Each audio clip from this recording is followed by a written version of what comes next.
Gaza को दुनिया की सबसे बड़ी खुली जेल कहा जाता है। सबसे बड़ी खुली जेल मतलब वो दिखने में तो खुला इलाका है, कोई बंद नहीं है, पर वहाँ के एक पानी, कितना पानी आएगा उसके लिए वो इजराइल पे निर्भर होता है। चीन के लोगों को सालों से खदेड़ा गया है, उनको उनकी ज़मीन से उखाड़ा गया है और उसके साथ उनको एक ऐसी स्थिति में रख दिया गया जहाँ ना उनके पास कोई अधिकार है। जो ये नैरेटिव है वो तो सांप्रदायिक घटना के तौर पे दिखाना चाह रहा है कि हमास को ISIS या अलकायदा जैसे आतंकवादी गुटों की तरह दिखाने की कोशिश कर रहा है, पर ऐसा नहीं है। निश्चित रूप से इजराइल जो हमले कर रहा है उसको हटाकर, उसको दरकिनार कर नेतन्याहू की बातें की सुनेंगे, जो खुद एक वॉर क्रिमिनल है। वॉर क्राइम में फिलिस्तीन के लोगों पर हमले करने में बहुत सालों पहले से शामिल रहा है और उनको खदेड़ने में उसका हाथ रहा है। उसने पूरा एक नैरेटिव सेट कर दिया कि वो इजराइल के साथ है जी। उसकी वजह से जो देश में जो ग्रुप है वो दो ग्रुप में बढ़ गए, एक जो फिलिस्तीन का साथ दे रहे हैं, एक इजराइल के साथ दे रहे हैं। आप इस चीज़ को कैसे देखिए? इसको एक सांप्रदायिक रोशनी में डालने की कोशिश करी गई है इजराइल फिलिस्तीन के मामले को,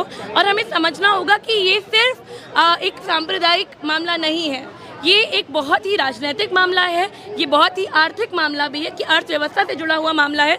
इसीलिए हमें समझना होगा कि तेल का क्या रोल है इस पूरी की पूरी घटना में। जब तेल का ट्रेड जो है वो डॉलर में होता है, उससे डॉलर का प्रभुत्व बनता है, उसका डोमिनेंस बनता है दुनिया के बाजार में, और भारत जैसे विकासशील देश जो हैं उनको महंगे दामों पर निर्यात करना पड़ता है और शोषण बढ़ता है। तो हम ये कह रहे हैं कि मीडिया का जो नैरेटिव, उनको उत्तर दे दूं पहले जो आपने बोला, तो मीडिया का जो ये नैरेटिव है वो तो सांप्रदायिक घटना के तौर पे दिखाना चाह रहा है कि हमास को ISIS या अलकायदा जैसे आतंकवादी गुटों की तरह दिखाने की कोशिश कर रहा है, पर ऐसा नहीं है। हम चुनाव से जुड़ा हुआ लग रहा है। देखिए, चुनावी मामला कह सकते हैं, बट उससे बड़ा बात यह है कि हम अपनी डिप्लोमेसी बनाए रखने के चक्कर में, हम इजराइल और फिलिस्तीन दोनों से दोस्ती बनाए रखने के चक्कर में जो हमारी फॉरेन पॉलिसी शांति के साथ है और जो शोषित के साथ है, उससे क्यों पीछे हटेंगे। तो यहाँ की जनता जो आज यहाँ पर आई है प्रदर्शन करने, वो यही बताना चाहती है कि हम फिलिस्तीन के जनता के साथ हैं। भारत की सरकार वहाँ पर मदद भेजती है, लेकिन इसी सरकार के जो चाहने वाले हैं, जो इसके सपोर्टर हैं, वो तो फिलिस्तीन के खिलाफ है, इजराइल का समर्थन करते हैं। तो क्या वजह है इसकी? देखिए, एक तो इसमें बहुत बड़ा भूमिका जो है, बहुत बड़ा रोल जो है वो एक मीडिया के नैरेटिव का है, क्योंकि दुनिया भर में जो फिलिस्तीन के लोग हैं उनको आतंकवादी गुट की तरह दिखाया गया। एक तरफा एक रिपोर्टिंग हुई जिसमें हमास ने पहला हमला किया ऐसा दिखाया गया, उससे पहले जो 3 लाख से अधिक मौतें हुई हैं इजरायली बॉम्बिंग से, उसको नहीं दिखाया गया। तो जब एक तरफा नैरेटिव चलता है तो जनता भी उसी के प्रभाव में आती है। जनता का हर कोई व्यक्ति पूरा केस नहीं पढ़ रहा होगा, उनमें से शायद कोई टीवी देखा होगा और टीवी पे उन्हें शायद ऐसा कुछ देखा हो।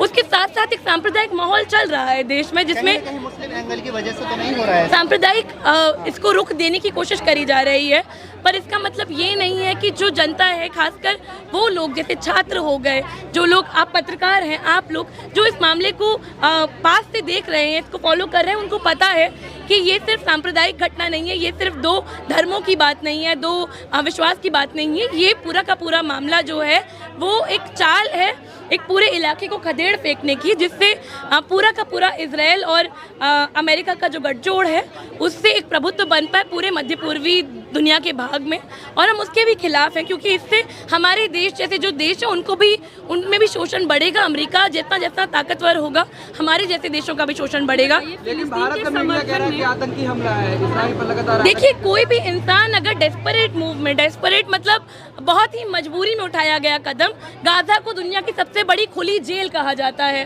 सबसे बड़ी खुली जेल मतलब वो दिखने में तो खुला इलाका है, कोई बंद नहीं है, पर वहाँ के एक पानी, कितना पानी आएगा उसके लिए वो इजराइल पर निर्भर होता है। वहाँ पर कैपिटा इनकम $1000 से भी कम है।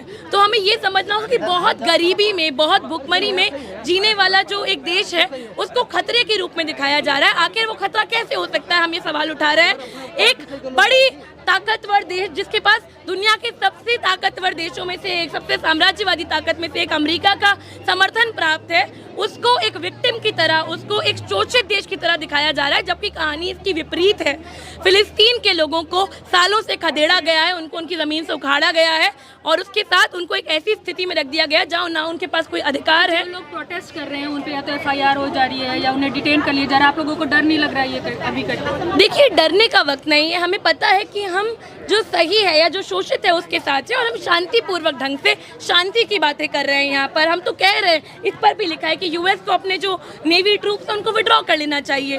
क्यों कर लेना चाहिए? क्योंकि हम चाहते हैं कि शांति की बात हो, और हम इजराइल की जो मेहनत का जनता उसके खिलाफ नहीं है, क्योंकि जो नेतन्याहू की सरकार है वो पहले ही बहुत सारे वॉर क्राइम्स के लिए उस पर लिप्त है, और इंटरनेशनल ट्रिब्यूनल पे उन पे केस होना चाहिए। और उसके साथ साथ दोनों ही देश के लोग जो है वो एक ऐसी शांति वार्ता पे आ पाए जहाँ पर उनके अधिकारों को माना जाए, फिलिस्तीन के लोगों के पास वापस लौटने का एक उनको ऑप्शन दिया जाए। और अंत में मैं यही कहना चाहूँगी कि हमें ये भी समझना होगा कि इजराइल की भी जो जनता है, मेहनत कर जनता, वो उस सरकार से दुखी है। और कोई भी देश अगर युद्ध जैसी स्थिति में या किसी तरीके की मिलिट्री रेजीम में होता है तो वहाँ पर लोगों की जो मूलभूत दिक्कतें हैं उस पर काम नहीं होता। वो सरकार सिर्फ फिलिस्तीन कह रहे हैं कि हमास ने शुरुआत करी है। देखिए, मैं 5 बार बोल दूंगी, मैं 6वीं बार भी आप बुलवाएंगे, मैं फिर से बोल देती हूँ कि हमास ने जो करा है उसको एक डेस्परेट मूव की तरह, एक मजबूरी में उठाया गया कदम जहां पर वो बहुत ज़्यादा मजबूर थे उसकी तरह देखा जा सकता है।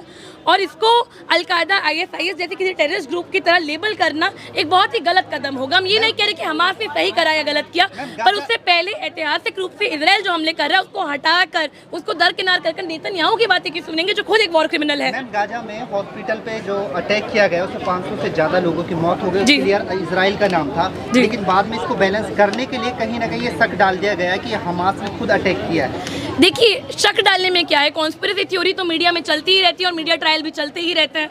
इसके बीच में तो डाल दिया। अब आप ये बात बोलेंगी तो इससे भी एक मीडिया में बात जाएगी और मीडिया में लोगों को लगेगा कि शायद हमास ने ऐसा किया हो। ऐसा नहीं है, और ऐसा पहली बार नहीं हुआ। ऐसी घटनाएं हमें पहले भी देखने को मिली हैं। अगर फिलिस्तीन के ऊपर लोग इतिहास की कोई भी किसी भी महीने की आप खबरें देख लेंगे तो आपको कुछ लोगों की मौतों की खबरें मिल जाएंगी। आपको इंतिफादा से अब तक की बहुत सारे 20वीं सेंचुरी के लेट समय से लेकर अब तक के ऐसे बहुत सारे हमले किए गए हैं इजराइल द्वारा, और ये पहला हमला नहीं है। इस बार क्योंकि हमास का एक हमला इसमें शामिल था तो उसको कितनी आसानी से पहले तो अंतर्राष्ट्रीय मीडिया में लाया गया, और उसके बाद ये मुद्दा जब आग पकड़ा तो उसके बाद उसको सिर्फ एक तरफा मुद्दा बना के दिखा दिया गया है। हम साफ बात कह रहे हैं यहाँ पर कि इजराइल वॉर क्राइम में फिलिस्तीन के लोगों पर हमले करने में बहुत सालों पहले से शामिल रहा है और उनको खदेड़ने में उसका हाथ रहा है। नेतन्याहू कह रहे हैं ऐसा सबक सिखाएगा कि दुनिया याद रखेगी। वो तो सिखाएंगे ही, उनके पास तो ताकत भी है, उनके पास लोग भी हैं, उनके पास अमेरिका का समर्थन भी है, और हमारा देश भी अभी उनके खिलाफ ज़्यादा कुछ कहा नहीं है। हम लोग दोनों ही तरफ फिलिस्तीन में एड भेजे हैं, उसके सिवा इजराइल के पक्ष में भी कुछ बयान दे दिए। तो हम यहाँ की जनता जो है वो कह रही है कि हम फिलिस्तीन के साथ जो ये ऑल आउट वॉर चल रहा है इसके खिलाफ है, और हम शांति की बात कर रहे हैं। और हम यही चाहते हैं कि अंतर्राष्ट्रीय समुदाय जो है, जो शांति चाहता है, वो इसमें एकजुट होकर खड़ा हो। और हम लोग आज जो ये परिस्थिति है जहाँ पे पुलिस हमें घेर के बैठी है, इससे भी शांत नहीं होंगे। इससे पहले भी लगातार हम लोग प्रदर्शन करते आए हैं फिलिस्तीन की संघर्षशील जनता के साथ में, और हम आज भी करेंगे।